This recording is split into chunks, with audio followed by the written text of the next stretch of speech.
Thank you very much.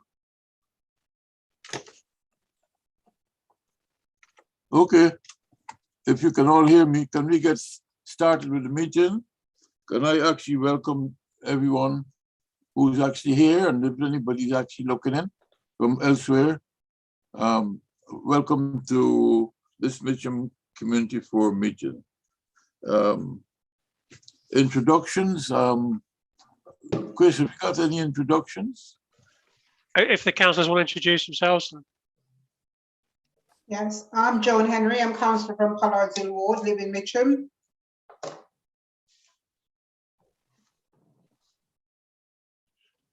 Can you hear me? Yep. I'm Councillor Fraser from Longthornton Ward, Cabinet Member for Culture, Leisure and Skills.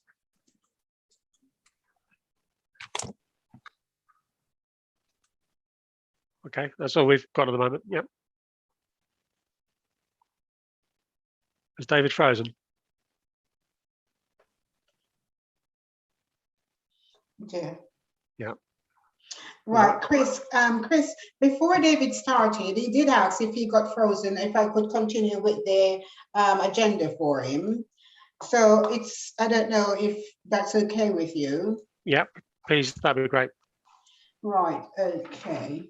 All right, so the introduction, I don't know if, I wasn't at the last meeting, but were there a meeting before? Has it been read and agreed on?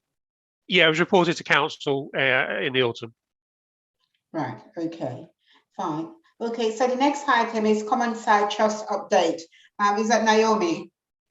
Yes, yes. Please go ahead, Naomi. Sorry? Please go ahead. Thank you, thank you. I see David's back as well, so hopefully.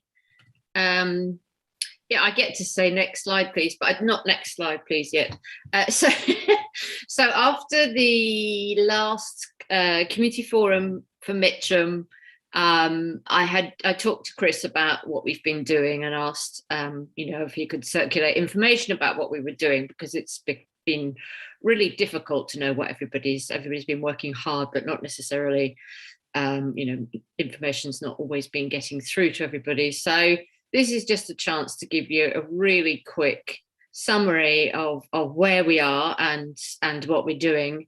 I put the slides together, and Chris is going to circulate a copy of them after the meeting. So this is us, Common Side Community Development Trust.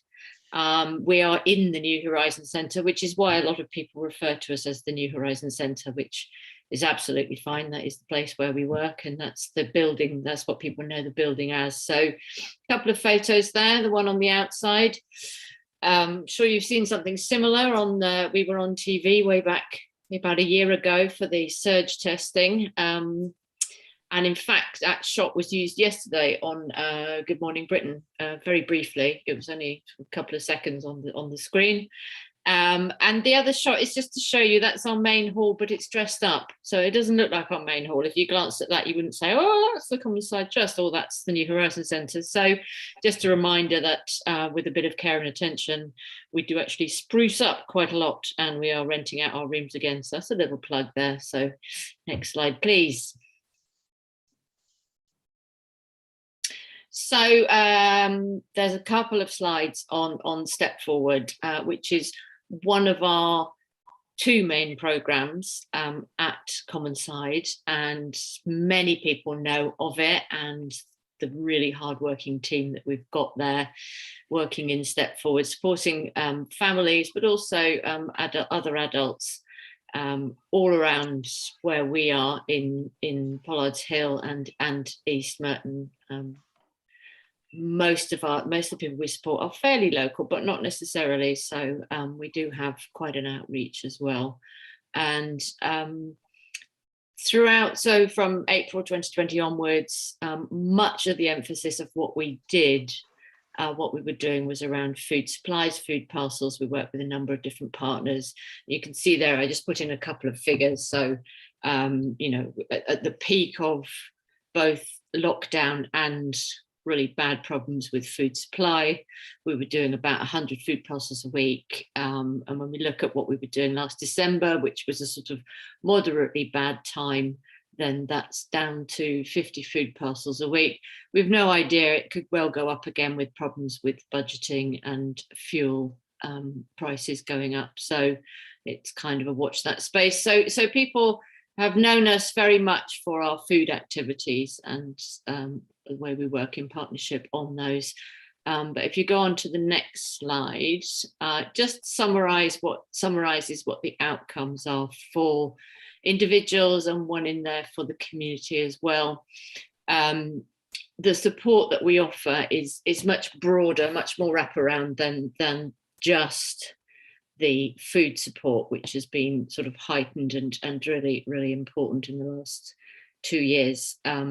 So I listed some of the outcomes that we do report on in terms of housing, health inequalities, immigration status, domestic abuse. So we work on all of those. Maximised income, that's what it's generally called, although, and if it doesn't make sense, then it's very much about making sure that people are claiming the benefits that they're entitled to, and or querying any changes that may have taken place for the worse, and staying on top of their universal credit accounts and those sorts of things. So we are gradually going back to being able to do more of the wraparound support, including food, but not focusing quite so heavily on food support.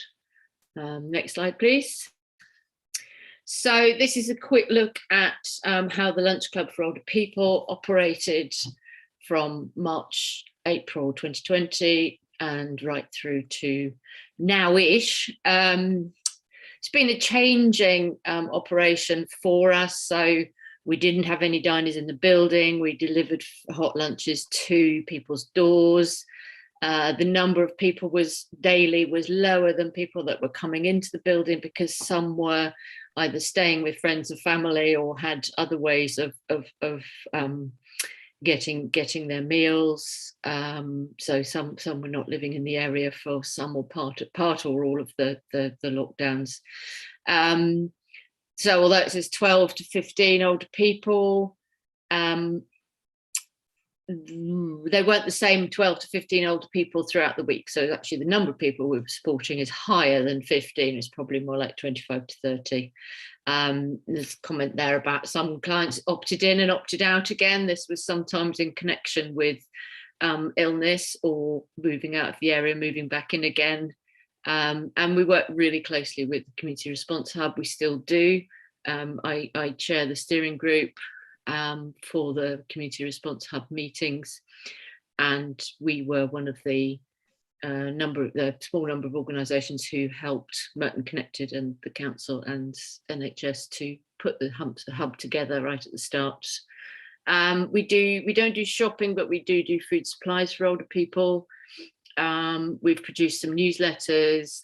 We work really closely with Age UK as well to make sure that older people in the local area were also accessing services that are available right across the borough. Next slide, please. So this is more of an aspiration, what we would like to be doing. I was trying to turn some of the ideas on their heads. So rather than see, having a lot of older people as a problem, seeing it more as actually the problem is some of the health or physical conditions or mental conditions that go along with aging. It's not older people who are the problem. It's how we work with some of those conditions and make life as fun and dignified as possible. So this is more of an aspiration as to where we want to be. We're not there yet. My best way of describing where I'd like to be is for it to be so busy for older people at the New Horizons Centre that people keep looking across the road and saying, what's going on over there? What's all that about? What's that noise and bustle and activity and fun? Why are they so happy and noisy? So that's the position I want to get to with the Lunch Club. We're really grateful to the council who have supported it throughout the pandemic, and there's some ongoing support as well, financially supported. So really grateful for that. Next slide, please. So this is just a couple of photos from the last 2 years. just kind of, I put them in when I was thinking, well, yes, we know we can do that. We can have a thriving hub that is fun. So we've got a slide there where working with Fulham Football Foundation on their Sporting Memories programme. And then the other one on the right is one of our craft workshops that we ran running up to Christmas. They were making some Christmas tree decorations. So we're doing all of that and want to be doing more as well now. Thank you. Next slide. So a couple of slides, things you might not know about what we do. You know, everybody knows us for one or two or three things, but actually we have quite a wide range of activities. Couple of things in here. So on the left, you've got JJ, who's now the Met Police lead on kicks across London. Still very loyal to Pollard's Hill and to Merton, which is great. This is him in a short film that was made with the Fulham Football Foundation and with the Metropolitan Police, celebrating all that we've done with football and sort of diversionary activities for young people for the last 5-6 years. We are seen as a model to copy, so that's a really nice compliment. And then on the right, this is a young actor who actually I've never met. So this is a project we did during lockdown where we talked to people who were sitting outside the New Horizons Centre, who we were helping with food and with other support. And with their permission, we recorded some of the conversations. So just, we didn't film them, we just recorded the conversation, the voice, and then this was interpreted by actors over at BAP Theatre, which is up in Tottenham, and they kind of reproduced those discussions, those monologues with 3 different actors taking the part of the 3 people that we had for interviews. So I think it was important for us to create a piece of art during lockdown, as well as doing some, you know, all the really earnest, really important stuff around need. We wanted to not lose sight of creativity because it was kind of linked to hope for the future. So both of those are on YouTube if you would like to go and see them. Next slide, please. So just a quick plug for Polish Family Association, who are now based at the New Horizons Centre.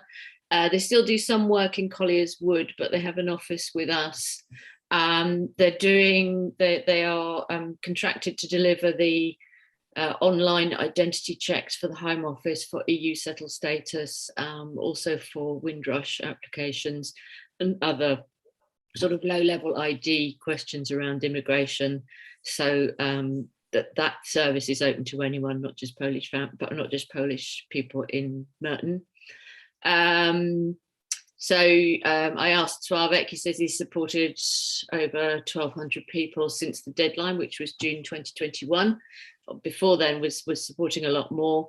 The ones that are allowed to apply, even though the deadline have passed, he described as very, very vulnerable, really poor mental health, or children with health conditions that mean that it's really difficult for them to get out of the house or to do these applications, and or really low levels of IT literacy or even access to IT. They've been doing food parcels since April, May 2020, still doing them now, around 150 parcels a month. His main drive at the moment is looking at the diets and the sorts of food that is provided. It is pretty healthy. I mean, I've seen what they do. There's a lot of fresh fruit and veg, but he is worried about some of the sort of poor diets that have resulted partly as a result of the pandemic, partly as a result of other things. So that's what he wants to focus on going forward. Next slide, please. So this is, I've stuck this one in because this is where we want to be getting back to. This is what we're really good at, helping with people's birthday parties or weddings. That's another picture from the main hall that doesn't look like the main hall at all. Donkeys we've had for Christmas activities, craft activities with children in the summer, great food cook-ups that we've done. There's a couple of photos at the bottom. One on the left is a socially distanced 100th birthday party, which we did in the summer. Really glad we did that. And then the other one right on the bottom at the right, that is our Christmas party in 2020. So just stuck that in slightly tongue-in-cheek in terms of compare and contrast to some other people's Christmas parties. We had Marco Gelato rock up in his van and serve us with waffles and ice cream. That was our celebration outside in takeaway containers. Okay, next slide, please.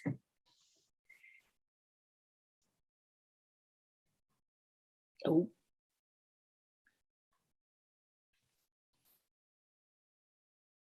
Have I frozen? Your voice is there, but the slide not moving. Oh, Yeah, you okay. have to- There's just a couple more slides anyway. So one is, I think it's a shot from our AGM. So we had our AGM in December and we made it a hybrid affair. Ha, there we go. So that's, you know, I know you're used to seeing these every day, but the point was, if you look at somewhere in the middle there, just to the right of Swabek, you can see some green tablecloths. The point was that we did a hybrid thing. So we had some people in the building and we had some people online. That sounds like, you know, fairly run of the mill stuff, which it is, but actually for a community centre where we have to learn all the technology and sort of, you know, put it together ourselves with the help of anybody we can find with the right skills. It was, you know, it was a big job. It was just our AGM and we wanted to do it to see if we could handle it so that we know we can help other people with hybrid meetings. And we did do it. But I did breathe a huge sigh of relief once it was over.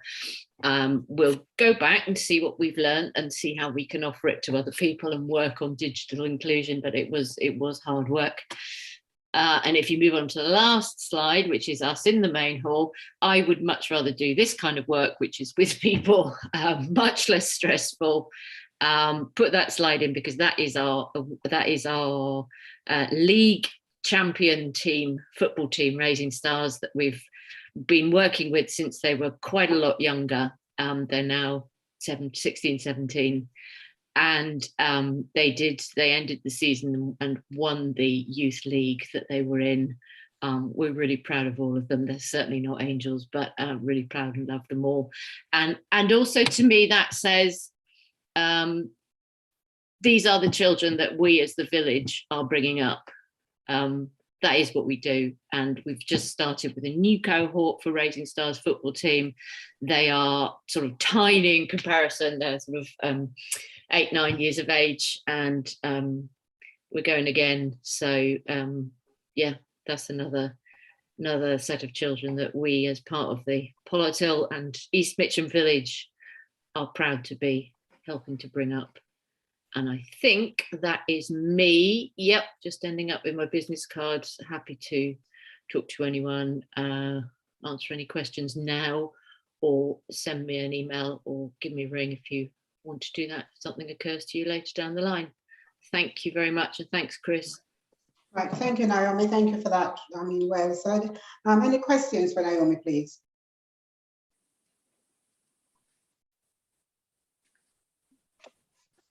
Any questions? No. One question I have, Naomi. I heard that the food bank, the food bank, going to move to the Baptist Church. Can you just update us on that?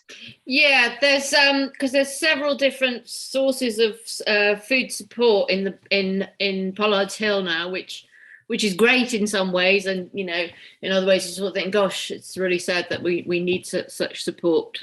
So we have so Wednesdays and Fridays, Wimbledon Food Bank now operates from Pollard's Hill Baptist Church, 11 till 12. Right. We do still offer food support because we are working in the community fridge network with Sustainable Merton. So we're working with a lot of what they call saved from waste food that we're using partly as food parcels, but also partly to supplement what the lunch club does, and also to do some community cooking. So cooking both classes and eating together. So just getting that underway. And then we've got the fresh food bank, which is run by councillor colleagues in St Michael's on a Friday morning. I'm trying to think, is that it? So yeah, that's a long answer to your question. So the Trussell Trust Wimbledon Food Bank food parcel service is now running from Pollard Hill Baptist Church. So it might sound a bit raggedy, but in a way it means that perhaps there's a bit more choice and a bit more accessible for people to access in different ways. We do need to discuss it as local partners and see if we, make sure we've got the best arrangements in place. Okay. Are you saying that, or should I say, because I think you mentioned that Savick will be running is it a food bank also? So is it separate? So you're going to have. So what? Definitely just for Polish people or for everyone? So he runs a food bank on a Wednesday, or Polish Family Association runs on the Wednesday. They don't exclude anyone, but he does mostly respond to calls for support from Polish and East European families. And they do quite a lot of other support work when people come in for food as well, around health and answering questions about vaccinations and stuff. So that's a different operation. I mean, nobody's excluded from any of the operations, but as I say, it is a response to the calls for support that he gets from the Polish and East European community across the borough. To be honest, as I say, it was in Colliers Wood Community Association. Right, thanks. And my last question, if anyone haven't got a question, I know before the pandemic, we used to have a Ghanaian lunch club, or I don't know if it's a lunch club, but a Ghanaian woman used to sell Ghanaian food, and possibly I used to buy it. A few people asking about it. Is that going to come back? Was that the Saturday lunch? Yes. Yes. So that was Vivian, who's our chef in the lunch club. She doesn't want to at the moment. She's got enough on her plate. That's a good pun. Sorry about that. She doesn't, as I say, she doesn't want to at the moment, but that doesn't mean that we're not looking at other options. Right. Okay. Thank you for that. Thank you, Chair. Okay. Fine. Okay, thanks. No more questions for Naomi. Thank you, Naomi. That's well done. Okay, I'll stay on, but I'll put my camera off. Yes. Okay. So shall we have the warm and welcome and well project, please? Yes. Hello. Thank you very much. So I just wanted to come on here this evening just to give you an overview about the Warm and Well project. I haven't met quite a few of you, so I think this would be quite a good opportunity as well. So the Warm and Well project started in 2019, and it was run by my colleague Catherine up until November last year. And it's in partnership with Merton Council, Age UK, Wimbledon Guild and Thinking Works. So I'm the only person at Wimbledon Guild that works on this project, and I work very closely with Thinking Works. So what I'll do is I'll start with Thinking Works and let you know what they do. So Thinking Works is a free service, and they operate in 5 boroughs. So that's Richmond, Wandsworth, Merton, Sutton and Kingston. However, I can only make Merton referrals. So I will explain what we do, and then I'll go through the eligibility criteria at the end. So as I said, Thinking Works is a free service, and they do free home assessments for energy efficiency. And they can also give specialist advice on lowering your bills. So once they've gone and done the assessment, they will also assess the individual circumstances and see if there are any discounts that the individual is eligible for, such as the water home discount or the warmer homes discount as well. So either or both. And if so, they will help you apply for those. And they will also be able to give you a free starter pack when they visit. So that's a water saving shower head, a carbon monoxide monitor, radiator reflector panels and things like that as well, and LED bulbs as well. So they will sort of get you started. Now, something I do when I work quite closely with them is fuel vouchers. So I'm finding quite a lot of people at the moment with the imminent rise of fuel, they are struggling to pay their bills. It's sort of heating or eating situation that we're finding quite common at the moment. So I will be able to refer individuals over to Thinking Works for something we call a fuel voucher, which is a £28 fuel code, which they are then either texted, emailed or posted to the individual that can then be redeemed at the post office. And that's a £28 fuel voucher. So for a fuel voucher, though, people do have to have prepayment meters for gas and electric, or either or, depending on what they're low on. So that's basically Thinking Works in a nutshell. They are purely the energy side of the programme.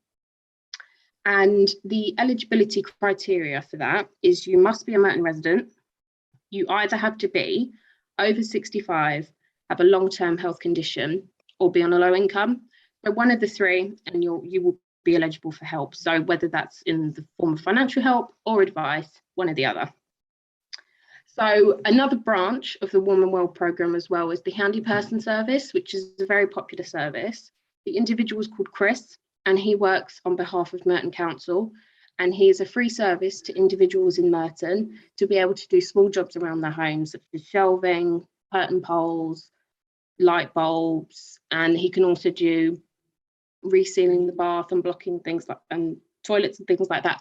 Anything that doesn't require a professional, basically, apart from decorating, he doesn't do that, or gardening. So to get referrals, I will put my details in the chat, but just email them over to me and I will be able to deal with those referrals. Again, there is an eligibility criteria to it, which is you have to be a Merton resident, as I said, and you have to be either over 65 or have a long-term health condition. And that's mainly it in a nutshell, really.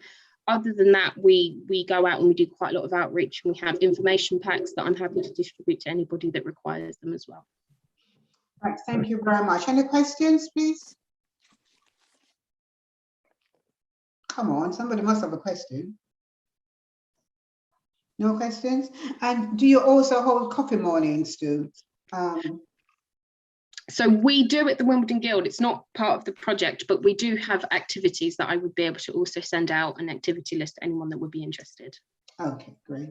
All right, thanks a million for that. And we have your details. Okay, thank you. Oh, sorry, Mr. Chung hand is up. Mr. Chung, please go ahead. We can't hear you. Right. Can you hear now? Yes, thank you. Thank you so much. I just wanted to actually, if you can kind of update us on your publicity material, because I know I've had stuff in the past. Yeah. But I don't know if in the recent last 6 months or so, it's tapered off. But I haven't been getting much information from you. Okay. So that will probably be due to the change in staff, and also we operate all year round, so we go from summer to winter, which is our main focus at the moment. I do have information packs that I would be very happy to give out, and inside that has all the relevant hard copy material. Alternatively, I could email that over to you. So that consists of a flyer, my business card, details for the hub, as well as local organisations within the borough, as well as Age UK's material as well. Thank you. Does that answer your question, Mr. Chung? Agatha? Yeah, how are you publicised? Because, you know, I've not really heard much about this thinking. Yes. And I don't think a lot of people have heard about it. If you've got all those things to offer in this day and age when things are difficult, you should be publicising yourself a lot more. Absolutely. Absolutely, I agree. So we do on social media, and again, as I said, we distribute a lot of hard copy material across the borough, but I would say our main source of promotion is doing outreach, so either Zoom or in-person talks. I tend to do them quite a lot, and that's where I find the vast majority of my referrals come from. Have you thought about putting some of your leaflet into the libraries or something, getting them to pass things on for you? Yes, so I do. I work with Paul McDermott at Wimbledon Library, and he distributes them all across the borough for me. Thank you. Thank you. Okay, Naomi, your hand's up. Yes, sorry, my cat's just come in as well, so you might hear him. I just for Councillor Agatha, one of the things that we are doing with Thinking Works and with Warm and Well is a fuel poverty, fuel saving, money saving day on the 30th of April. It'll be open to anyone and publicised most widely in the East Mitcham area. for people to come and try to find out what they can do to save money and save energy at the same time. So I'm very much focused on people who rent rather than people who own their own property, although there'll be some information there for them as well. So working with the same partners, we have spotted that we need to be out there as much as possible. As soon as we get some publicity together, I will make sure that councillors have it. Hesitating slightly because I know we'll be in a pre-election period by then, but I can't see how this is at all contentious. So I'll take advice on that and publicise as much as possible. Thank you. And for me, I know you sent me email when you just started. Well, I'm just want to find out if you sent to all councillors or just me, because I used to work very close with Catherine, so I don't know if it's just me or all the other councillors. So it will be just you at the moment, but I do have quite a comprehensive list that I'm slowly making my way through. Okay, thank you. All right, if no more questions, can we move on? Mr. Chung, Naomi, can you take your hand down so I don't get confused? Thanks. Okay, so we get on to the canon update, number 4, please.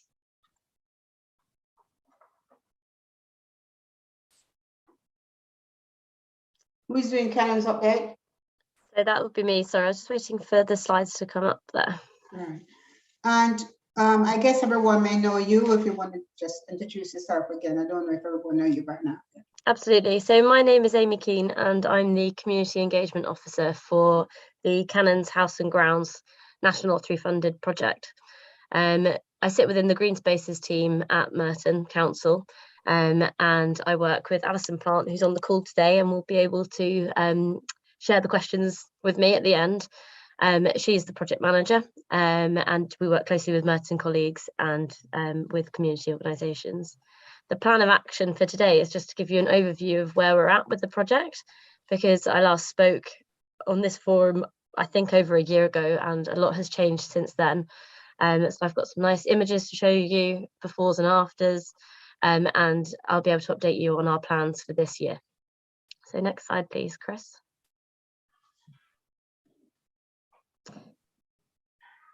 I've just run over this, and at the end, I think the really important bit is actually finding out about how to get involved.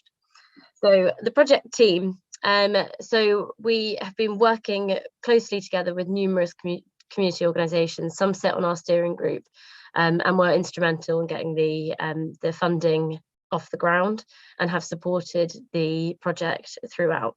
So the project's been running for many, many years now, and we're actually in our final year of funding. So December 2022 is our funding deadline, and there's lots to do in that time.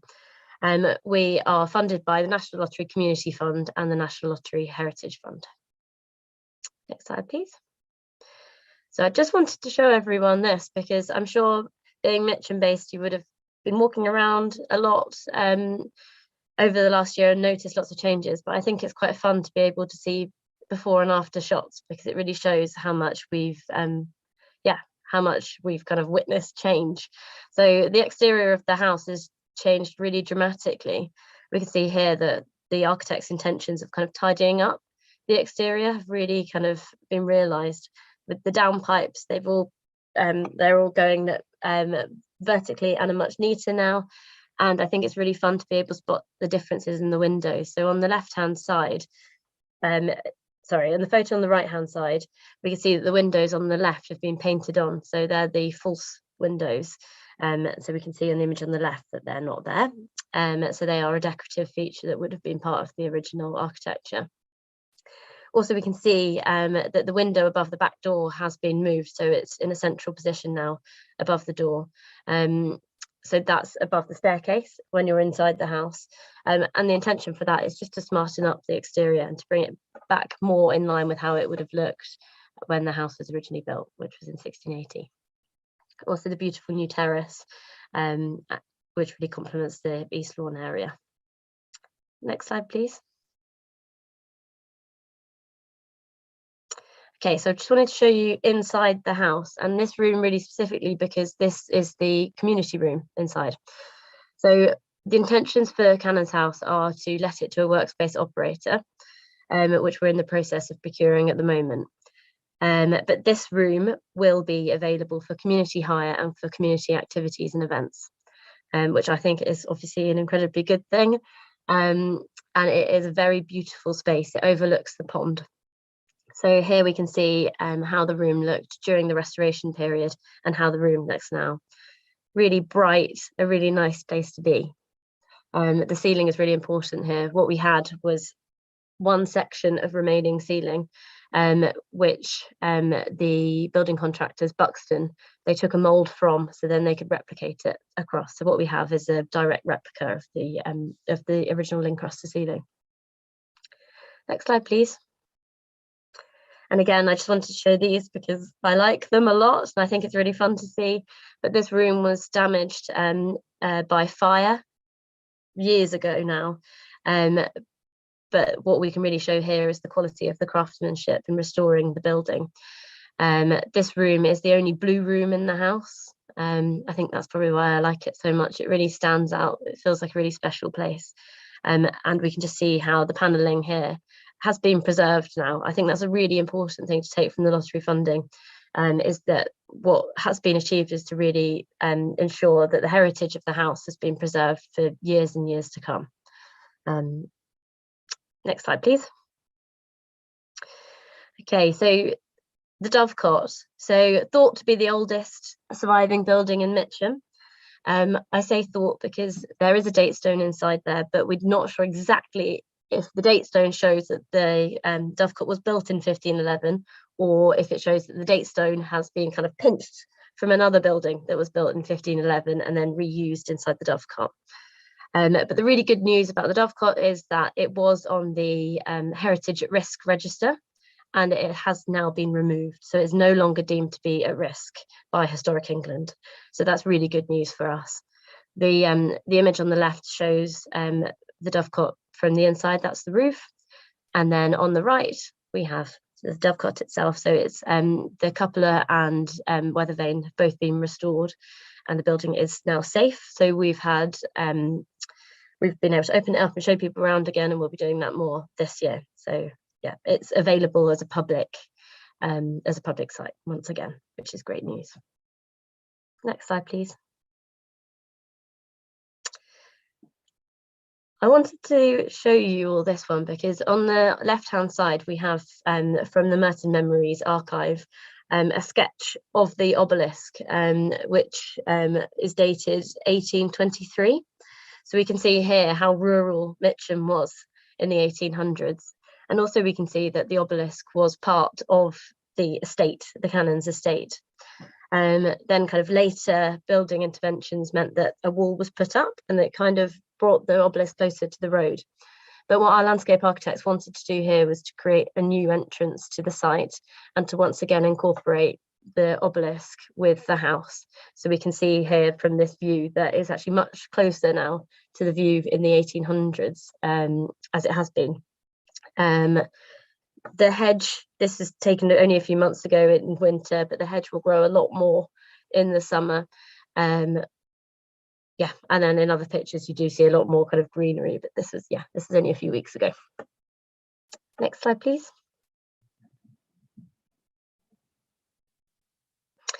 Okay, I wanted to show you this one because in case you haven't spotted it whilst you've been walking around, we do actually have a brand new plaque on site.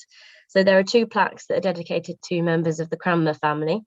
One's inside the wall garden and one's by the car park. But what we wanted to do with this plaque is to dedicate it to Mitcham's communities, because that's the integral part of this project, and that's why we're doing it.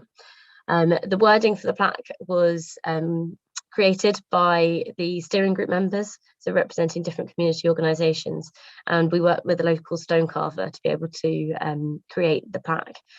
We think it's really special. It's been really inspired by the trees that are on site. We think it's really unusual and really in keeping with the historic building. Just the photo on the left is Ruth in action. So we managed to hold a demonstration day back in June where she worked on the plaque, and members of the public could come and watch her in action and ask her questions about her profession. Next slide, please. So moving on to the grounds. just a couple more kind of before and after pictures.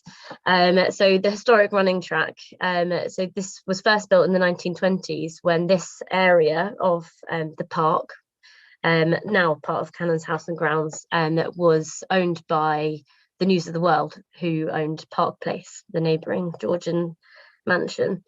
And the running track was built as the home for the Mitchum Athletics Club, and it would be also where the News of the World correspondents would have had their base.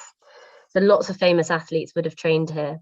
We've got a long list. If you head over to our blog, you'll see the link at the end, where we've listed all the different really accomplished athletes that trained in Mitchum. And actually, so that's part of the story we really want to tell. So we're going to have a new interpretation space inside Cannon's house on the lower ground floor, and also throughout the grounds. So we'll be able to make this kind of really special information much more publicly available. So you'll be able to know when you come and visit, when you come and show friends and family around the real significance of all of these amazing features we have at Cannon's. Next slide, please. So this is the pond. I think it's quite hard to remember how it looked when the work started on the pond, but it was very muddy. And it was a huge operation to be able to remove all of the silt. So that's the stage where we're at with the image on the left. And then I've chosen the photo on the right because it's when all the wildflowers were out. This was in July last year. And I just can't wait till everything looks like this again. I feel like we've only got a few more months to go and we'll be able to start seeing some colour all around the park. But June, July will be really special at Cannon's because that is when all the wildflower meadows will start to bloom again. Next slide, please. And then, so these are the brand new features at Cannon's. So this area is between, kind of sandwiched between the car park and the leisure centre. So the photo on the left is the new community garden. The way we've kind of approached this new space is to work with a small group of volunteers. So there are 7 volunteers who are our lead growing volunteers. So I've been working with them to get the garden off the ground. We've had a lot of teething problems because our water source, to do with how we actually kind of store our tools, how we work in the evenings. But we are getting there, because then the overall aim is that from April this year, when the growing season starts again and we have to start sowing seeds, we will be far more open for lots more volunteers. So we'll be having work days where you'll be able to come and lend a hand, and we'll have different tasks to do. And also we'll be holding free workshops, so you can come and learn about how to grow food in the garden and then how to grow food at home. And that will be anything from growing in your garden or on a windowsill. So everyone will be able to have a go at doing that. And on the right is our beautiful play area, designed by a company called Studio Hardy and local Mitcham school children. It's been hugely popular this year. I would note on this that we have kind of further works. Well, we're looking into how to make sure that the play area is more resistant.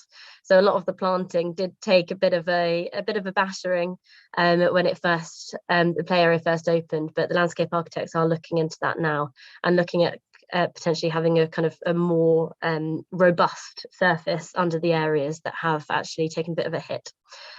So we are looking into that at the moment. Next slide, please. And the walled garden. It doesn't really look like it now, because everything has kind of settled in so nicely, but all of the surfacing has been repaired and restored in the walled garden. There's a new planting scheme. And then on the photo on the right hand side shows the urn, which has been on site for years and years, and it's just been relocated into the walled garden. It sits on a plinth made out of the original stone staircase that led up to the front door of Cannon's house. So we're really fond of that, a bit of reuse on site. It still needs to be cleaned up, but once that's happened, then it will be planted up with annual flowers, and the Friends group have agreed to take on that task. So it will be a really nice floral display in there. Next slide, please. Okay, so the letting of the house and cafe. I think this is one that lots of people will be really interested to be updated on. So the cafe did go out to market in summer 2021, but it was really affected by COVID.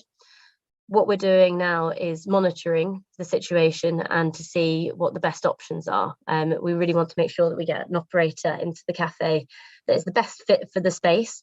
So what we're doing is looking at interim measures at the moment.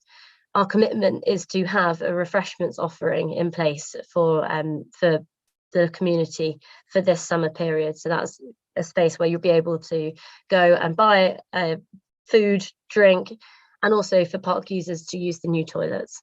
So we do ask you to bear with us whilst we're still looking for the right fit for the cafe, but please be reassured that you will actually be able to use the cafe space this summer, whether it's an interim provider or whether we get that long-term provider in. And with the house, we are looking for a workspace operator to take on the house. So the operator would be working under the South London Knowledge Exchange programme, which is something that Future Merton are leading on at the moment. Whilst we don't have a workspace operator in the house, it means that we have the whole space available for activities and events, which is really exciting and has led to some really kind of new ideas about how we can welcome members of the public into the space before it becomes office space. But there'll be more on that later on. Next slide, please. And just quickly on activities and events. So obviously last year was a really challenging year for working face-to-face with people, but we did manage to do lots of in-person events in the end. Photos here show a fantastic exhibition that was part of the In Common project, which was led by Wimbledon Civic Theatre Trust, working with local young people on a project that brought together Wimbledon Common and Mitcham Common and celebrating their 130th and 150th birthdays. So this is the use of the cafe as an exhibition space, which just worked so well. And on the right hand side, we have an image from the In Common film screening. So it shows that we can have cinema style events on the East Lawn going forward. Working our way clockwise, this was an event in partnership with Sustainable Merton, called #GoodFoodMerton Pop-Up. It was designed to welcome people to the new community garden and also to share some of Sustainable Merton's initiatives. And then the final image is from Let's Celebrate Cannons, which was a fun, free family day out. We had an activity trail, we had free refreshments, and about 500 people came to visit on that day. There was live music. It was really fun. So that's a flavour of what we have done, and we'll be building on that and be doing far more. As well as having the larger events going on this summer, we'll also have kind of a what's on style programme of activities inside the house. I'm working on it at the moment, but I'm looking to release details of the activities and events programme from April, which kind of brings me on to the next slide, which is how to kind of hear more about these developments. So we are in our final year, so please spread the word about what's going on with all of your networks. We had a really great level of support from local volunteers for all of the events this September. People really kind of came together to allow the events to happen, and it was fantastic. So we'll be building on that volunteer base this year. So if any of you would like to volunteer with us, please do get in touch. I will be kind of posting about it on the website and also in our newsletter. So if you head to www.thecanonsmitchum.co.uk and just scroll down to the bottom, you'll see a link, sign up here. So sign up to our newsletter, that's the best place to get up-to-date information. And if you're on Instagram, it's canons_Mitchum. But really, the best way to get involved is to come along to activities and events, let people know about what's going on, and come and say hi. And if in the meantime, if you've got any questions for me, if you just send me an email, it's just info@thecanonsmitchum.co.uk. I'd be really happy to speak to you about it. So thanks for listening. That's all from me. Thank you very much. And that was really good. Okay, we have Naomi hand up. Anyone else? Okay, go ahead, Naomi. Hi, thank you very much. It was really interesting. It's really lovely to see how it's developed. I have one question, which is about the pond.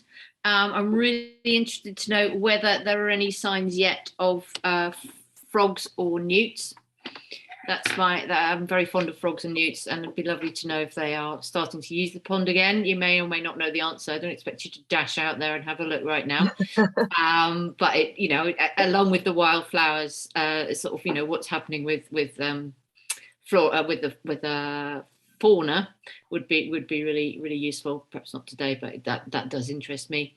And then my other thought was just something that occurred to me just right at the end when you were talking about the using the space and getting involved. It struck me that it might be really nice if we could come over and have a sort of lunch club as picnic. If the cafe's not in, then perhaps, you know, arrange some other way of having a lunch of some sort for some of our older people. We'd organise the transport. If you think that's feasible, I'm more than happy to get in touch and see if we can. Yeah, Naomi, I've jotted down your details. I'll be getting in touch. I Lovely. really enjoyed your presentation. It was really good to learn more about what you do. I intend to get in touch, so you'll hear from me in a few days, and we can see what we can do.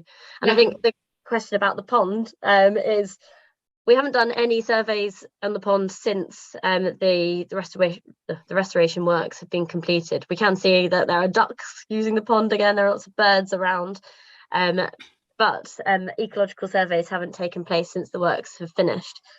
I'm not sure, Alison, if you've got anything to build on with that, but the planting scheme has been designed to be as nature friendly as possible. But we would be looking into being able to hold workshops using the pond as an educational resource. So we'll be able to find that information out then. Thank you. Well, it's my understanding that they will come, but they may not be there the first year. Yeah. Just curious to know. Right, thank you. Anyone else? Well, okay, my interest was about the fishes, because I remember I've been living in Mitcham 32 years, and I used to go to college in that building. And what used to attract me, I used to sit on the bench and, just watch the fishes, go by. And I just want to find out if we'll be having any more in there. Unfortunately, no, there are no plans to put fish back in the pond, I'm afraid, but that sounds like such a lovely memory of the pond. I'm not sure when fish were last there even, but there aren't any plans to reintroduce them. Okay, thank you. Right. Any more questions? Councillor Brenda, I think you, no? Hello? Oh, okay, Mr. Chan? Yeah, okay. Amy, could you kind of refresh me on the access in the, for the house and the surrounding grounds, etc., etc. And then the other thing is, what are we doing to encourage disabled residents to use that facility? Okay, so we feel really lucky that, considering that the house is a grade 2 star listed building, we were able to install a lift, which, from what I hear, it isn't something that often is allowed through planning. So we do have an accessible ramp that leads down into the lower ground floor of the house, and then we have a lift which goes from the lower ground floor up to the second floor. So it means the whole of the Canon's house is now accessible. What we really like about the landscape design is that rather than having lots of steps around, there are lots of slopes. So we see everyone being able to move around the site with lots of ease. So that's the terraced area is fully accessible, and all round kind of the perimeter of the house and the park. Right, thank you. Does that answer your question, Mr. Chair? The other side of the other bit of the question was, what have we been doing to encourage disabled residents to use the facility? I was thinking of things like going over to the Merchant Sill when they have their meeting and actually maybe introducing yourself and talking to the residents there, that kind of stuff. It needs to be, I think it needs to be active involvement, not passive, like publicity materials. I think you need to interact with people in order to encourage them to come out and use an excellent facility. Okay, thank you. Thank you. No, I would be really happy to take advice about different groups to contact, and how we can improve in that way. So info@thecanonsmitchum.co.uk. If you've got any pointers for me about how we can improve that, that'd be really well received. Thank you. Thank you. Councillor Gata? Can't hear you. Can I hear you? Muted, yeah, sorry. And what's your next function there? Is there somebody said something about having a tea party? Is that you? Or is that... So it's all TBC at the moment. So from April we'll start advertising, but we are looking for kind of spring onwards. But yeah, I'm keeping it under wraps for now, but it will be from spring. There will be events and activities running in the house and the surrounding grounds, but we're just putting it all together at the moment. Okay. Thank you. Thank you. I just want to say well done. I feel so proud of living in Mitcham, and that area, you know, kind of uplift, you know, the place a bit more. So that really good. And I just want to find out, are you working closely with what's the place name? That restaurant, what's the name again? Toby's. Yes. Do you work closely with Toby? I can answer that if you want, Amy. We worked closely with the Toby Carvery in the run-up to the contract, and then we had the construction contract during the pandemic. We need to resurrect communications with the Toby Carvery. We can go in there together, Amy, and I can reintroduce you to them. You haven't had connection so far, have you? I've stayed in touch with the management team. Yeah. Just about when the events were going on. We spoke about that. But yeah, can always do more. Definitely. Yeah, you can link yourself, and you know, until you get somewhere for people to eat, you can encourage people to go there, or you know, they can do something for you. You know, the charity thing. It's good to keep them going. Keep communications going. Thank you. All right, thanks a lot. And yeah, thank you very much for your presentation. Well done. So we move on to community forum review. Who is on that one? That's me, Joan. Okay. So I've got some slides. I'll just bring those up.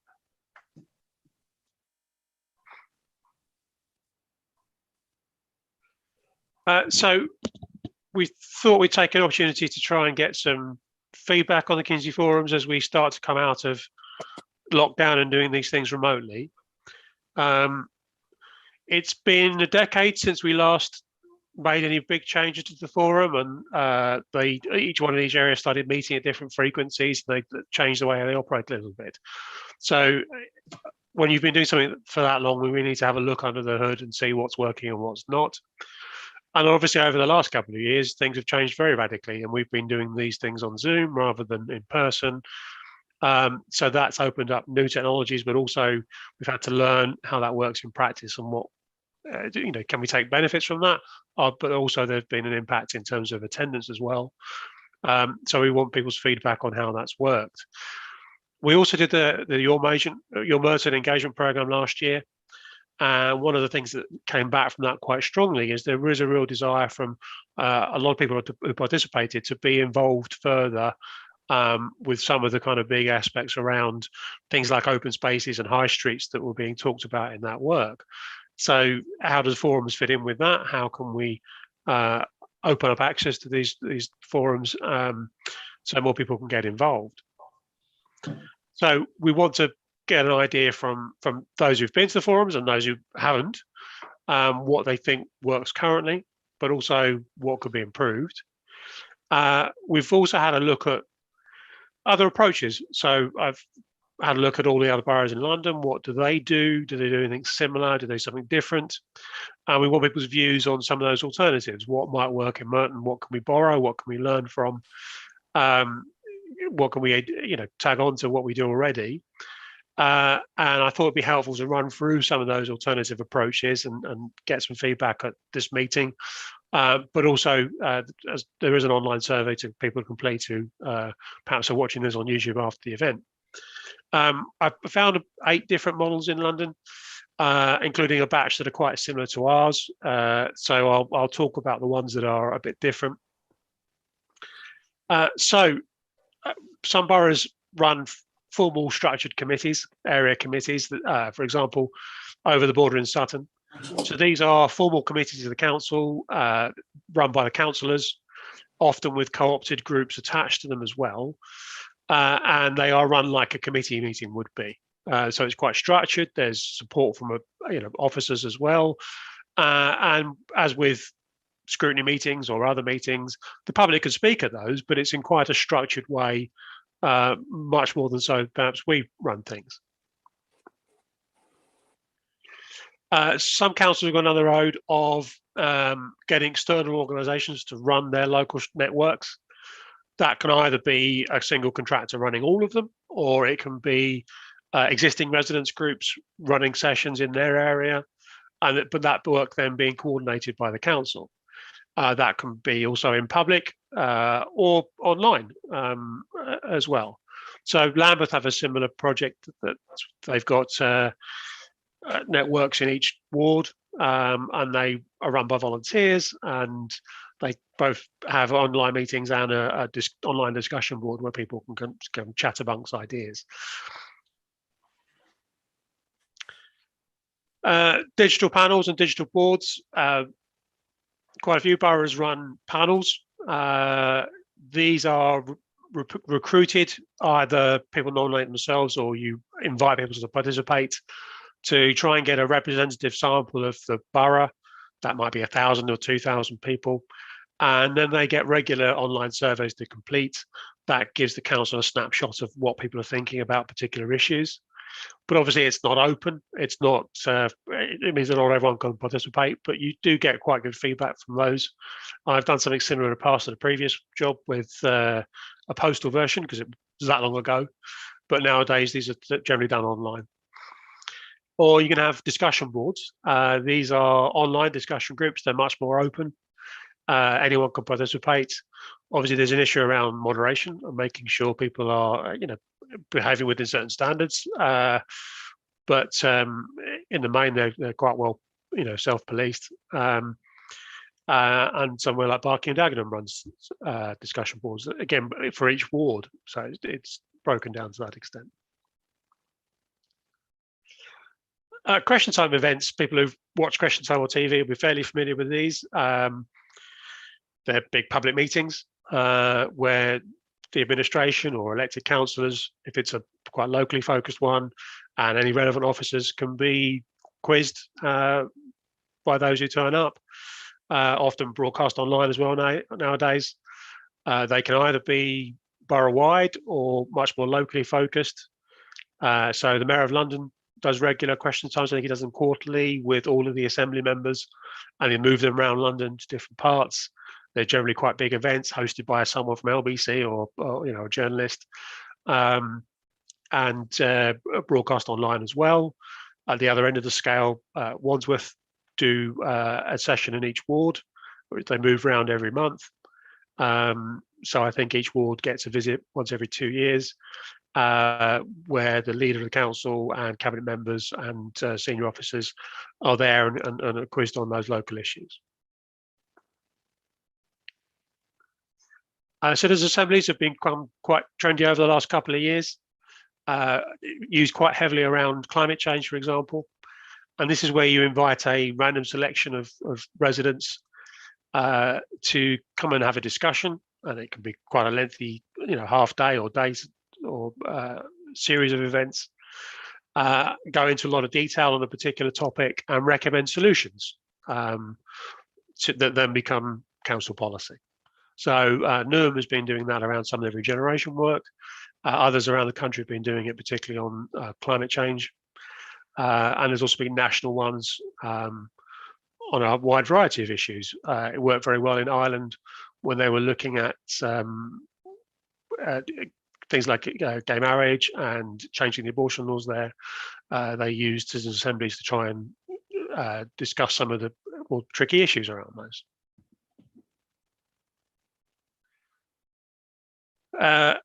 This might cause a few people on the call to balk at the idea, but some boroughs operate a much more council-led approach, so it's less dictated by a central approach or officers getting involved. it's up to each ward to structure what's right for their area, what they think will work for them.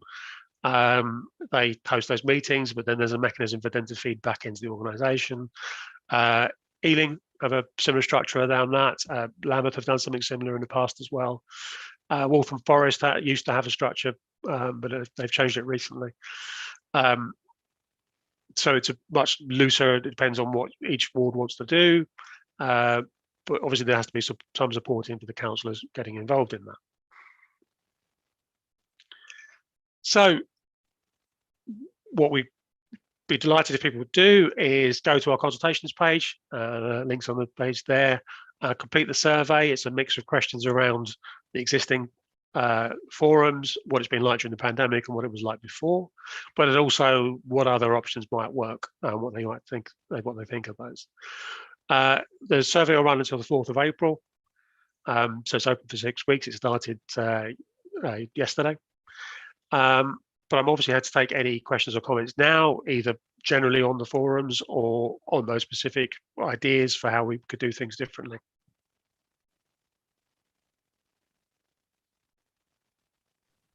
Right, thank you, Chris. Any question for Chris, please?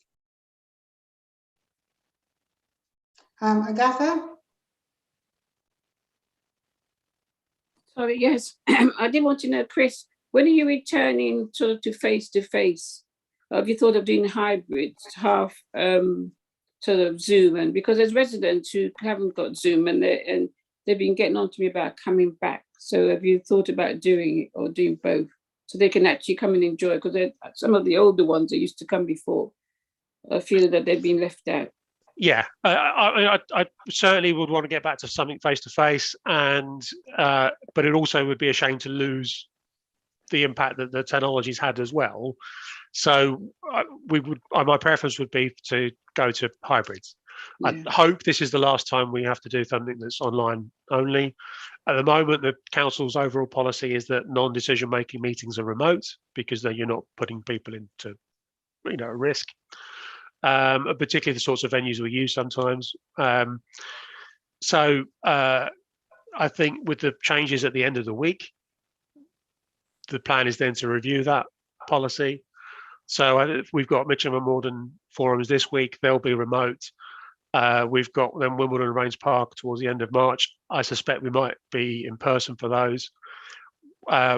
If with Morden in the Civic Centre, the technology is there to run a hybrid meeting already. So I would be hopeful of doing that there. With some of the other venues we use, that might be more difficult. So I was very interested to see that Naomi's been running hybrid meetings down at Commonside. That might then be an option for us as a venue. But just the one. Just the one, yeah. We'll try again. It's I don't know how straightforward it'll be, but I'm keen to give it a go. If we can do it at Vestry in October when we next meet, I certainly will want to do that. So, but could you could still do it from the council, and people can still get to Vestry Hall, and those face-to-face could be at the Vestry Hall. You can still run it from the council. Well, I would have to be at Vestry Hall with camera and other links to make it work.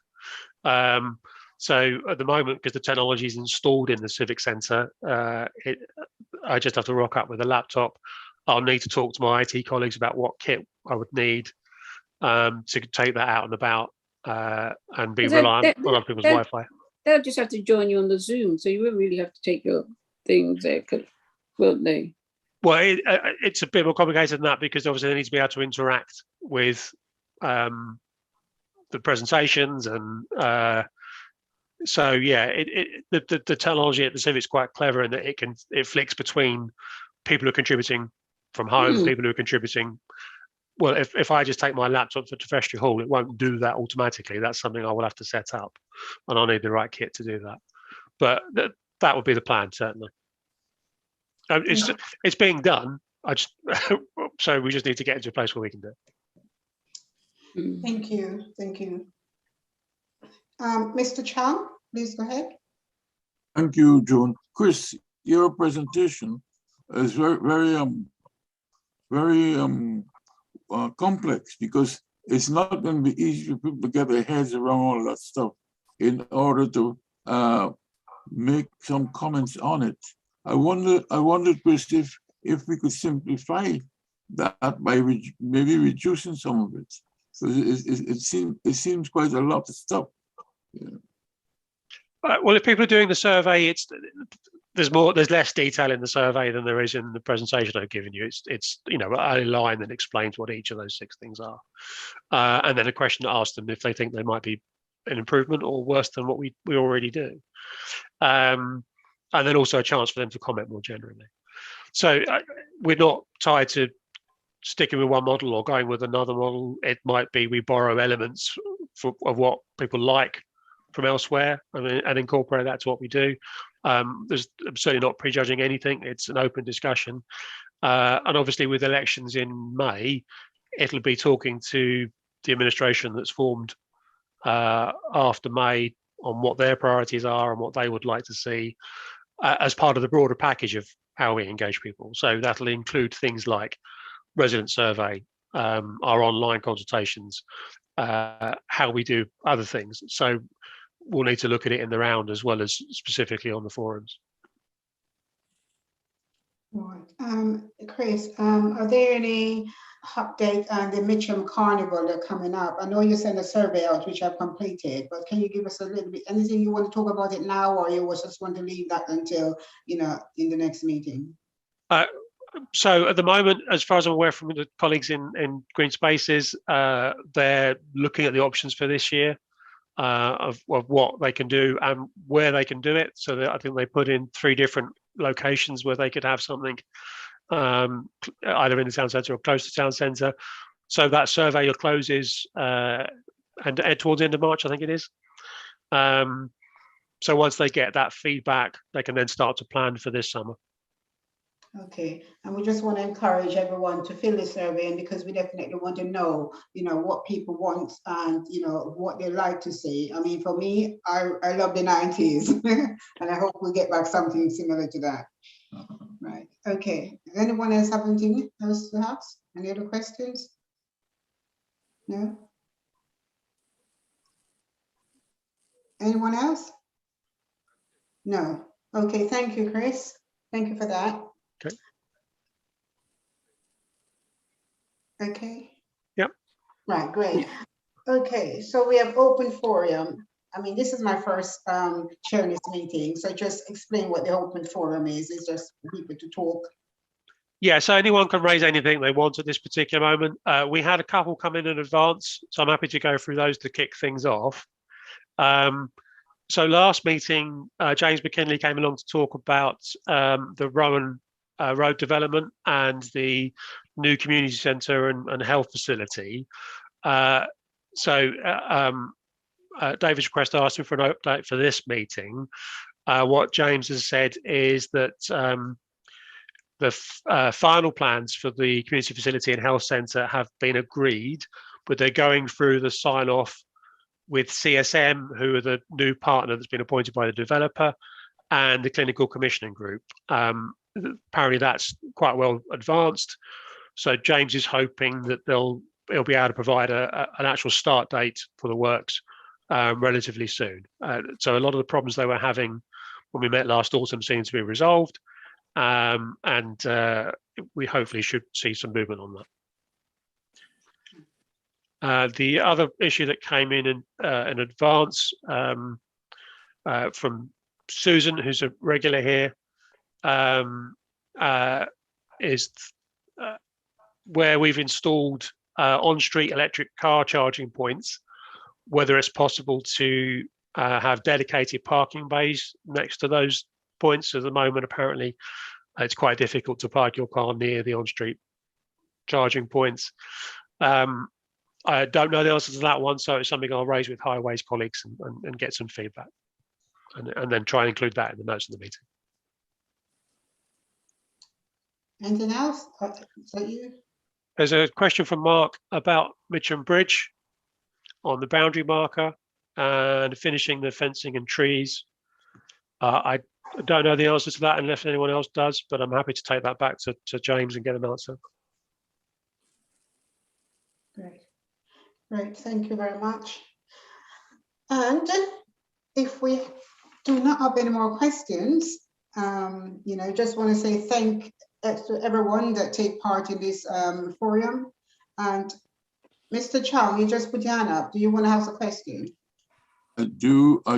In relation to what Chris has said in respect of the health center, the health facility, and the community facility, I want to actually thank Jim for the work he's done, because this is now 20 years since we have actually been awarded the funds, and we actually still haven't put it up, but it looks as if we're getting there.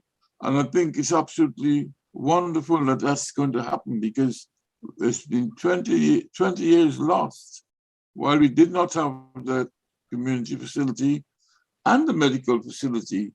Things haven't actually been going very well for the Long Thornton community. So thanks for that. The other thing I wanted to bring up was the issue of the Wilson Hospital. We have been asking for reviews periodically over years, and it hasn't been really forthcoming, and we're losing the opportunity. Professor Marmot, in this big work on the health gap, made it quite clear that one of the ways in which we can close the gap, the health gap, is through building these local hospitals that will actually facilitate the health and well-being of the community. We are losing the opportunity, and I want to take this time to just stress how important it is, and to urge those who have the responsibility to ensure that the Wilson actually gets up and running, to really get up and get it done, get up and get it sorted. But I have that noted in the minutes, because it's absolutely important that we keep firing away at this until we get it. And the sooner, the better. Thank you. Thank you, Mr. Chang. And on that note, I would just want to say a big thank you also to Councillor Brenda Fraser for ongoing efforts in trying to push the Rowan surgery. And I know she has been working very hard on that, along with the rest of councillors. But personally for her, I know, because I've seen the work that she has done. I just want to say thank you, and continue, do what you have to do. It's really needed. All right, thank you. And okay, Naomi, all right, I'd leave that to you. You'll have some update from Sebek. Okay, great, thanks. All right, any other questions? Can we just close now? Okay, the next meeting will be on the 6th of October. And if anyone wants to get in touch for any more information or any other question they would like to ask, the information are on your agenda, and his email is getinvolved@merton.gov.uk, telephone number 0208-545-3896, and the website www.merton.gov.uk/community forums. Thank you, Chris. Thank you, everyone, and have a pleasant evening.